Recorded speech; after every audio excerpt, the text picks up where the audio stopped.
Here's how you can open a Monzo business account. So first of all, start by searching for Monzo business account, and you just have to tap on the first link, and as you can see, open a business bank account. So simply tap on that and this will take you directly to your application where you just have to start by entering your mobile number. So if I go back, there is also an second link where I can apply for Monzo business account. So if I tap on this apply now, this will again take me to the Monzo application.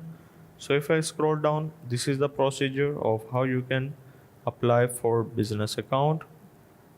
Download the Monzo app on your mobile phone and proof of your business address and your registered company number or name, your unique tax reference number, and all of these details.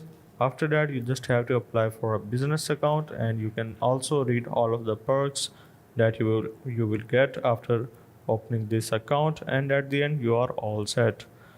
If your business account approved, you can get started right away. So that was the process of how you can open a Monzo business account.